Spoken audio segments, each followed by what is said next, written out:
pop music or soul music, all that is also has no more than value than just you're a little more sophisticated, you have higher pleasure, but it's just a self-absorbed thing unless it's used to be connected to God. That's what I'd like to talk about. For sure the winter maybe go on for a number of semesters. Very interesting idea. The three basic human relationships. There's a relationship between a person and himself, a person and his maker, and a person and his friend. Bein Odom l'mokum, bein Odom l'chaveiro, and bein Odom la'atzmo. I want to speak about those different relationships using the Chumash and stories, try to make them as contemporary parshas that we're dealing with in developing those themes. In other words, in Bein Odom l'chaveiro, it won't be limited only to Bein Odom l'chaveiro. It'll be how you parent, how you deal with your children, how you deal with your parents, how you deal with your siblings. That's all part of how you deal with others, how you deal with goyim, how you deal with Jews. Talk about Bein Odom l'mokum,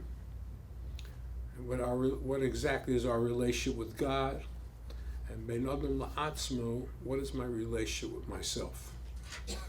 I'm going to start today with giving an introduction on what is this notion of man, between the relationship man has with themselves. The Maharal actually says, just as we want to start categorizing everything, he says, Torah is Bein Odom la'atzmo. Avoda, serving God, is Bein Odom l'mokum. And Gemilas Chasodim is Bein Odom l'chaveru. There's a lot of overlap, and there's in the same mitzvah there could be a few different aspects, and I want to start developing each of these things from the Torah, seriously reading of the Torah, to be able to get a serious definition. But I think the thing I want to start with, because I believe people don't begin to understand what Bein Odom la'atzmo means. And I'm telling you, we're going to start with a very interesting thing. We'll talk about next week also, I believe. But a very fascinating thing. We have the story of the flood in the Torah. We all know the story. And it says the world was filled with hashchasa, corruption. And that means, Rashi says, the animals mixed breeded with other species. And then the end of the pasuk is, Vatimalei ha'aretz chamas. It's filled with gezel, domination, mugging people. They're filled with robbery. So the Ramban says, I understand the first thing, mixed breeding, goes with men and animals, both. Men mixed breed with other kinds, somebody else's wife, someone with other people. They shouldn't.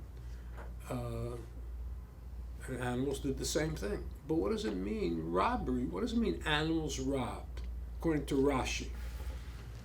So he says, according to Rashi, you're going to have to say that the animals, let's say an animal was not an animal of prey. It was a cow, a bull. What they did is they started becoming animals of prey. Became animals of prey. So hard to understand. That's what the Ramban says. I couldn't understand. Do animals have bechira? They have free choice? We know free choice is something limited to man. The only one that's free choice is a man has free choice. Then there's another very fascinating Rashi. Hashem, after Noach is in the Teva for close to a year, God remembers Noach and all the animals there, and their merit. What's the merit of the animals? Rashi says that they didn't mix breed. Even that, what kind of merit is that? That they had choice to mix breed or not to mix breed? Hard to understand. The animals that were in the ark didn't mix breed, so therefore they're not bala. You can't give somebody reward if you didn't have any choice. And then, means, how can you say they were perverted, that the flood came to the world because they didn't mix breed? They don't have choice, the animals. Rashi says another thing. They had another merit, the animals. You know what the merit was? They didn't have relations with their spouse or with the other one in the ark. What? How did that happen? They became holy? They became men? What does that mean? That's unbelievable. I'm just saying what Rashi says. Then so it reminded me last in the parsha before that, the parsha of the snake. The snake becomes desirous to mate with Chava. The snake has free will? What does that mean? Snakes have free will? I mean, in Gan Eden, animals had Bechira, which is when they left. The whole story is a bit unbelievable. And then comes another question. The Talmud asked, the sentence says they went into the ark, kosher animals, 7. They went with them and their, 7 male, 7 female kosher animals, of each kosher animal went in. And the sentence used the word ish v'ishto, husband and wife. The 7 animals, the 14 cows that went, the 14 cows and bulls, there were 7 married couples went in. The Gemara asked the question in Sanhedrin page 108b, asked the question, what are we talking about? Do animals have marriage? That make it. So it doesn't mean that. It means they didn't do any sins. They didn't mix breed. Rashi says on that Gemara, what does that mean? They only stuck with their mate, Ben Zug. First of all, animals don't have mates. And Chumash Rashi says that the problem was they mixed breeded. So the Marsha, who's a commentary, says Rashi is not precise. I don't like, if we can think he's not precise, maybe he is precise. But what does it mean, the animals mixed breeded, that these animals, they stayed loyal to their spouse? It doesn't make any sense. Animals don't have spouse. That was the whole question. The Talmud assumed that. How can the Torah say 7 couples? They're not couples. They're not married. No, they didn't mix breed. Okay, that could be, but the answer can't be that they stayed loyal to their couples, because then they have couples. I'd like to begin with, I think, a fascinating insight. I hope we'll all begin to understand this insight, because it's going to be life lessons here, going to be unbelievable. Unbelievable life lessons. Talmud says in Tractate Chulun 61a, Rabbi Yeshua ben Levi says the following thing. All the animals were created fully developed.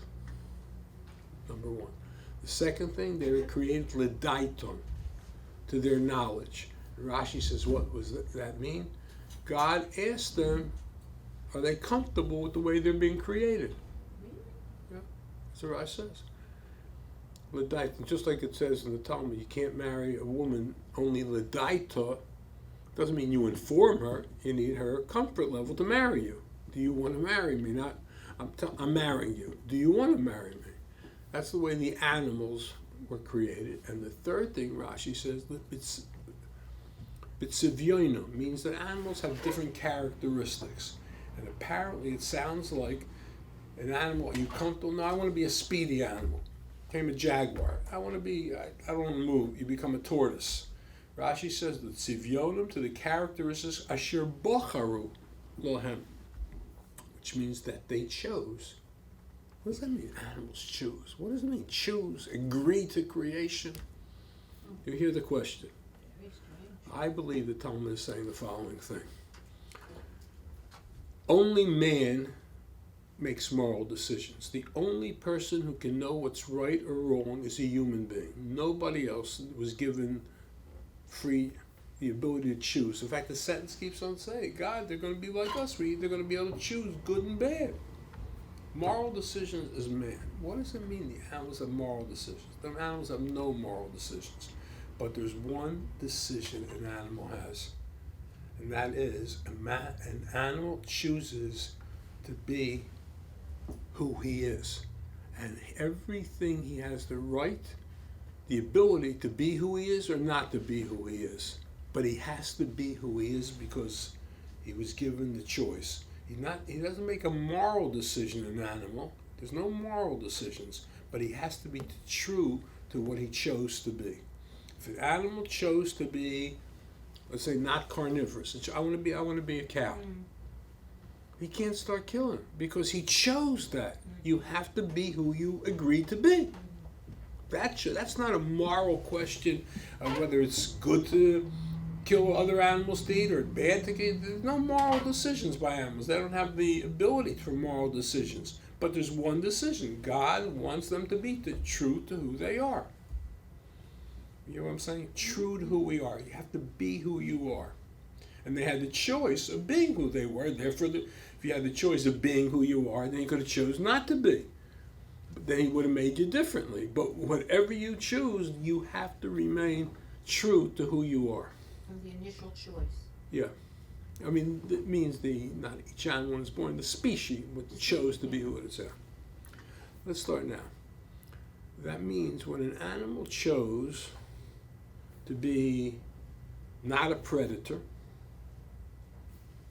you have to remain that. You remember, you're a cow. I want to be a lion. You chose to be a cow. You don't do that, you're perverting it, and you're going to get punished for that. There is a choice, the choice of whether I want to be who I am. I don't know whether it's right or wrong to be who I am or not. I'm not saying it's wrong to be a lion instead of a cow. The animals have nothing to do with what's right and wrong. They just have the choice of being who they are. And this is who they chose. They have to remain who they are. And therefore, what Rashi, the way Ramban says, during the flood time, before the flood, the animals that were cows became killers of other animals. They acted like lions, and therefore, vatimole haaretz chamos, they robbed. That means they robbed their lives. They destroyed them. That's why they were punished. That's why they were punished. Okay.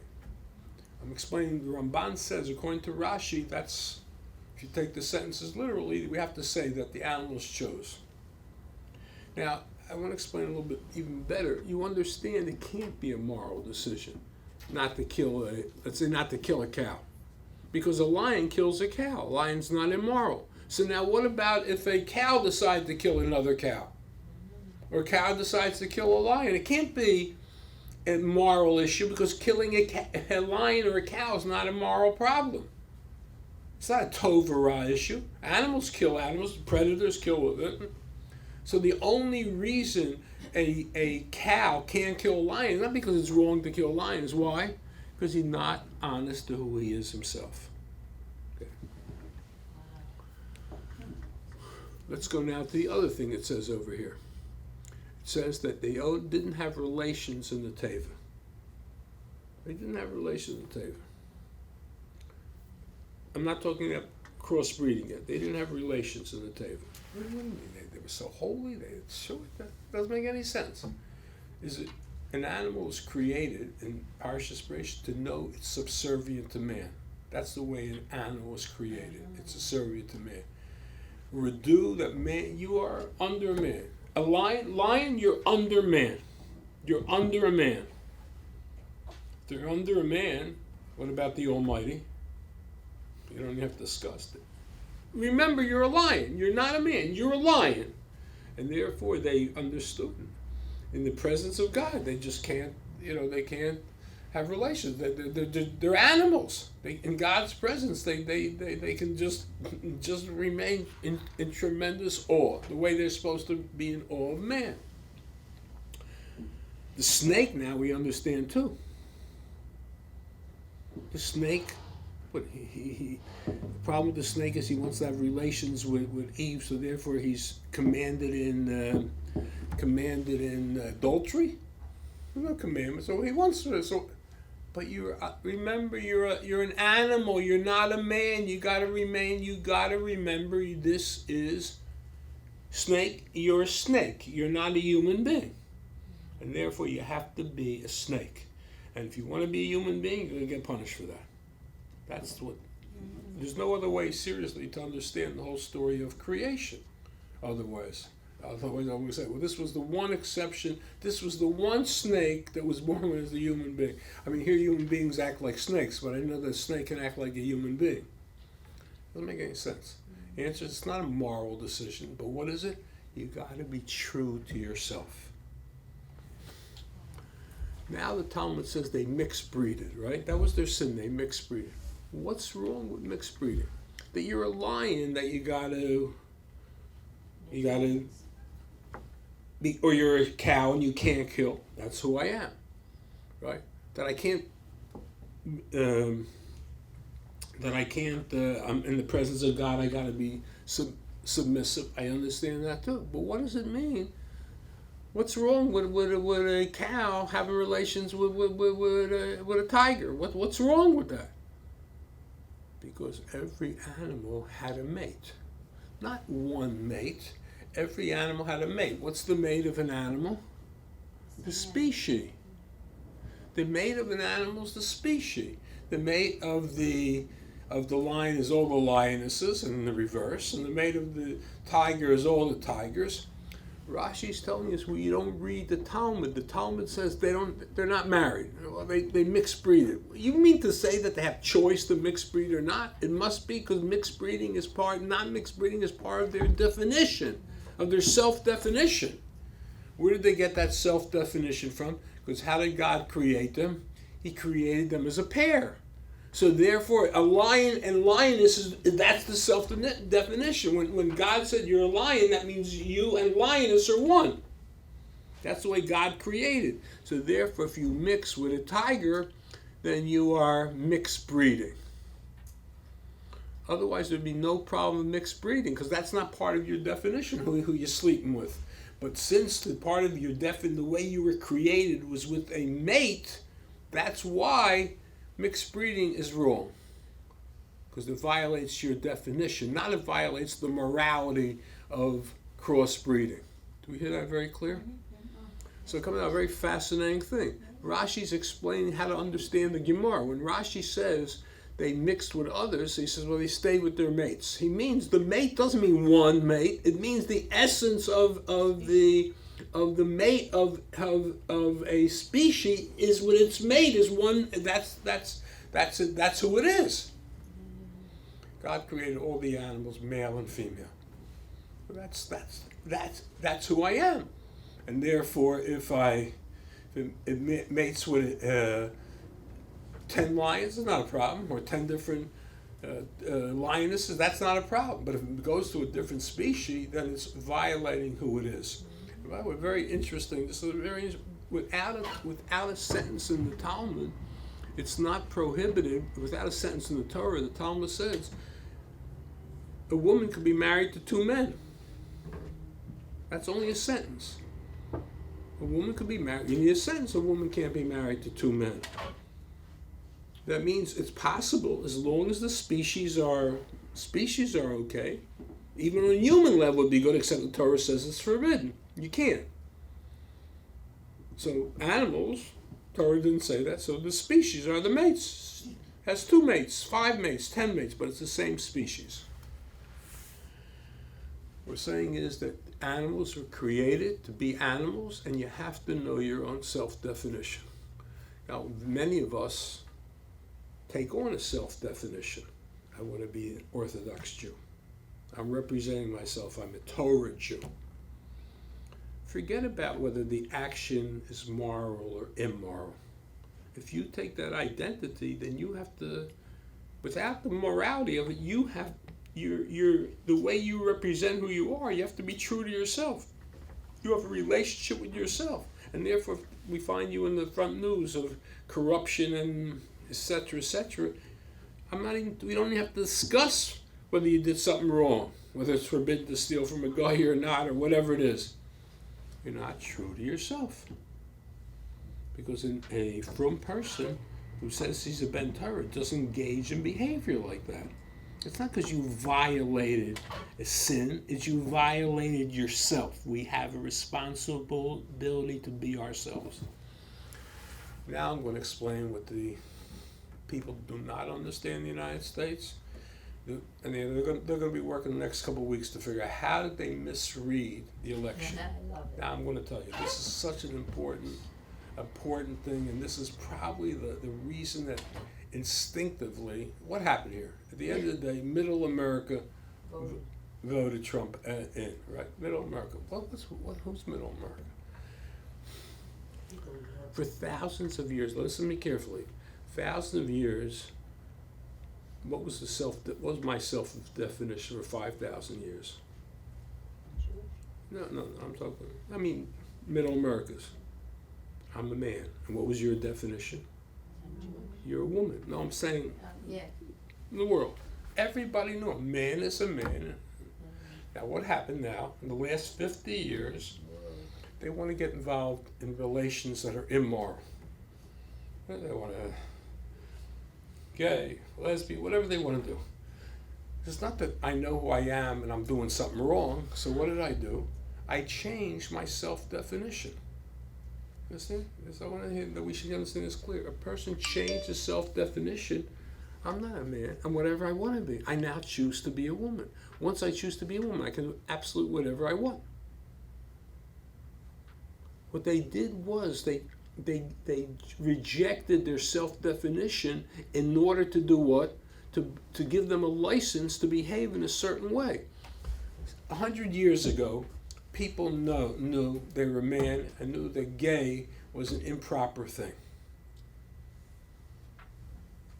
Now all of a sudden, I'm talking now, let's think about, and now what they said is, I'm a transgender, I'm a woman today, and therefore that's perfectly acceptable.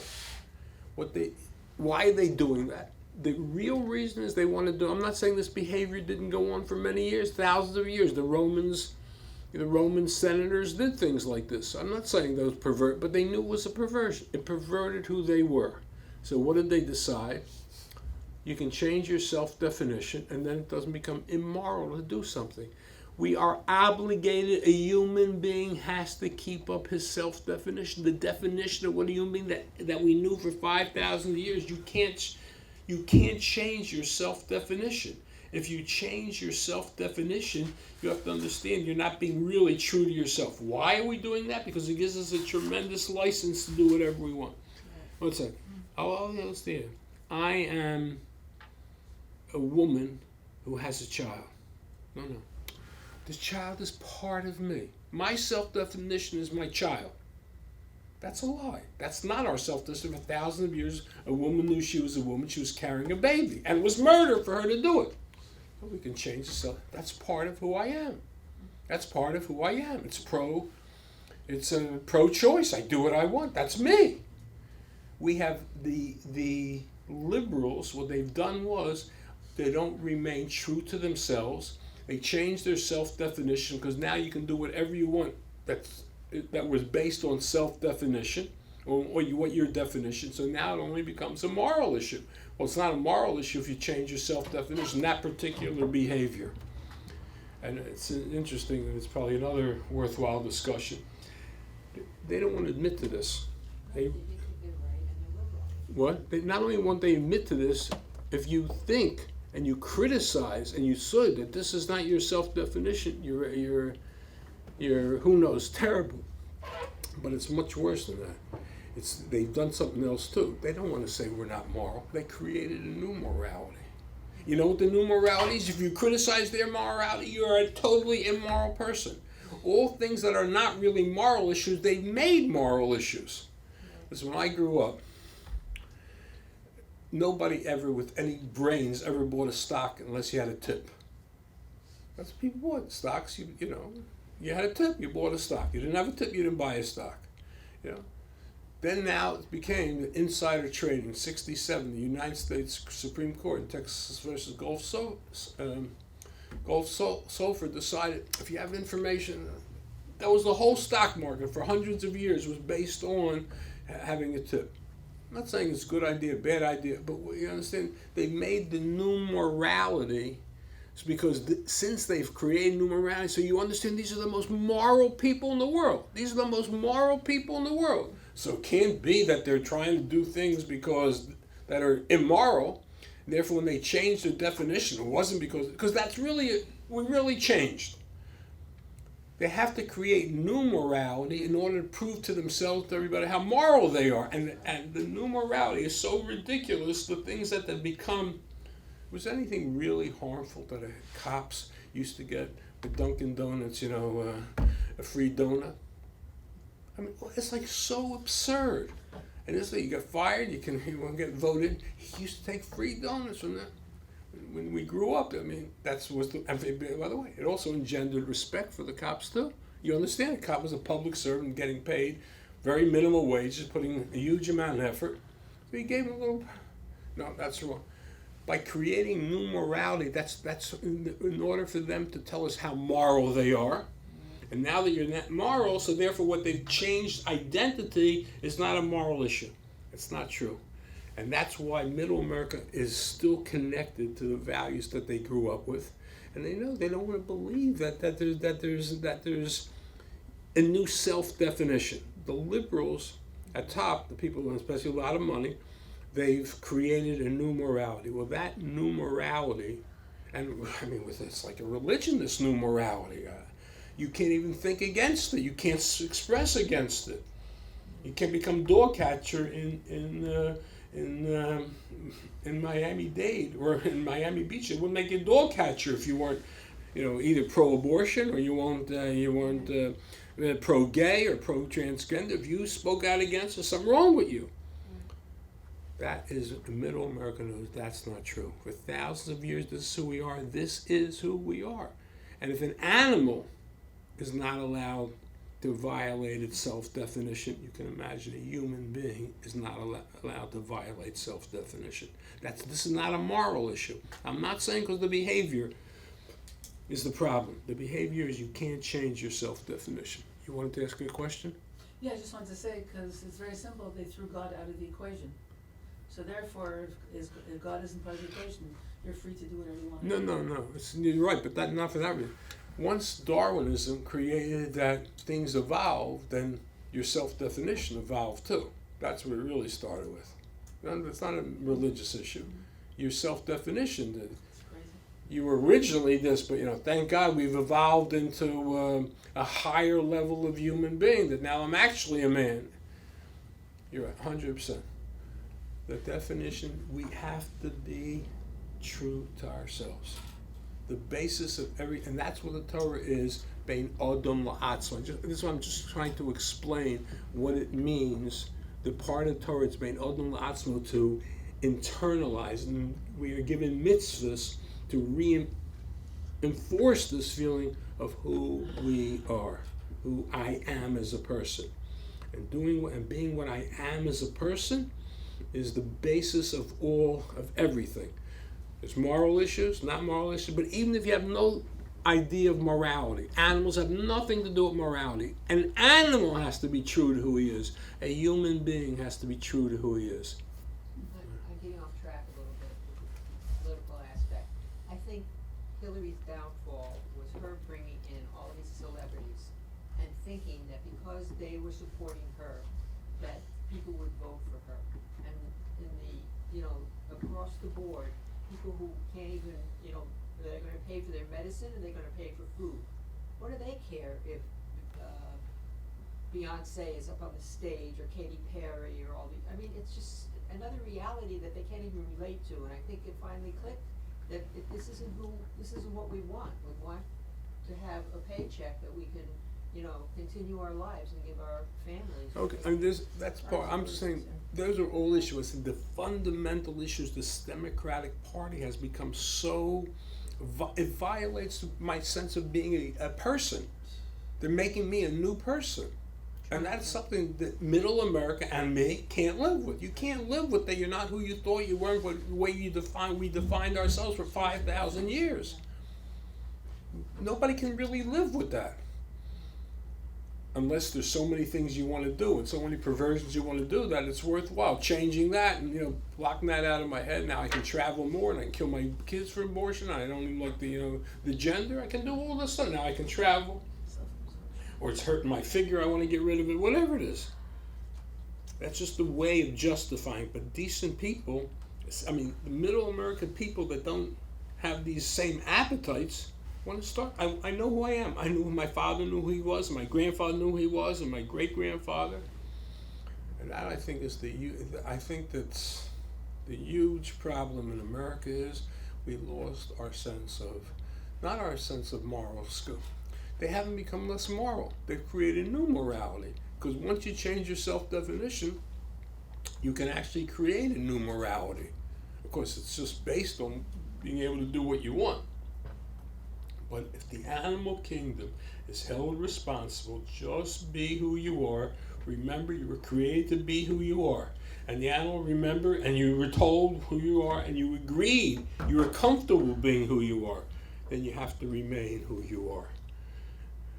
Man, after remaining who he are, then he has moral issues too, because we have morality too. But we can't ever forget we have to be who we are. That's what we're going to, whole section of the Torah is going to explain to us who we are. We're going to get some clear, I mean, when you hear the liberals talk, there's no difference between a man and a woman. It's just, the only difference is their upbringing. I had actually a very liberal friend who was, I got to meet him first. He wasn't Orthodox. His father had been an Orthodox rabbi. He said, he went to Harvard, got this new morality, no difference between men and women. Then he told me that finally he had a child. He had 2 girls, and then he had a boy. And he realized that boys want guns and girls want. He said, no, as many guns as there were in the house, the girls weren't interested. As many. He said, I understood that we are. It's not. This is by design. This is not. So people deep down know who they are. Today he's Orthodox because he went back to his roots, because that's this new Narishkeit. There's no difference between men and women. It's absurd. And animals are more important than people. Well, the truth of the matter is, we're just as important. When you become an animal, so it's animals' rights too. Okay. I'm certainly in agreement with everything you said. However, the Torah is given to everybody, and not everybody is equal. There are people who are born differently than not everybody is born in the same way. There are people who can't keep certain mitzvos. I don't know if they can. We can have that discussion. That's another question. I mean, now for sure they can't, because once there's millions of people saying that it's okay, that's a license. I'm not saying there's not people all the time had certain tests. They couldn't Everybody has a test. but I don't have. No, I don't believe. I mean, I don't believe. I'm just saying with Moshe Chaim, God doesn't put. Then if that's true, those people are anusim. If it's true, they're an onus. That it's beyond their excuse for what they have to do. But it doesn't make it the right thing to do. I can't. But even so, Moshe Feinstein says there can't be a halacha that something is usher if you can't control it. What I say, another thing is, you also can't say that people are crazy because there can't be a halacha, don't be crazy. No, you know that's normal behavior. You know what I'm saying? I know that it's normal to be gay. There's a normal, because otherwise the Torah is not telling me to do something forbidden. The Torah is telling me don't be crazy. Don't do anything crazy. There's no place in the Torah that says we don't make laws. God didn't give laws. Don't do things that are crazy. He says don't do things that are wrong. So therefore I know not only is it not crazy, for sure it's possible. It's a person can have real honest inclination. That, and then I tell you what Moshe said, God wouldn't have said you can't do it if you can't control it. So it is possible to control. You can't even prove you can't control today. Somebody has tremendous, humongous self-control. There is still another human being involved. If that person decides, I have such tremendous self-control that I'm going to get married to a woman and have a, quote, normal life, how does that affect the female that he's married to? No, he shouldn't. I'm not saying he shouldn't. Okay. He shouldn't marry that person. I agree 100%. He should not marry that person. Of course, there's no right to do that to anybody else. You shouldn't marry that person. You shouldn't get married. I agree. Okay. So, but in the event that we're establishing a situation where it's sort of, I don't wanna use the word criminalized in a Who's the one culture- coming? You mean in the Torah way? in a culture that you can't, that to be gay is to be, and then all of a sudden there's a whole bunch of people who are not getting married or not, then okay, why aren't you? But let me ask you a question. Do we agree that there's a lot more now than there were? A lot more gay people? A lot more. So I'm saying when you give in and you create a morality that it's okay, there's maybe those people, 95% of them would have been able to control themselves. Well, here's another thing that there is. And the other 5% wouldn't have gotten married, so there's nothing wrong with that.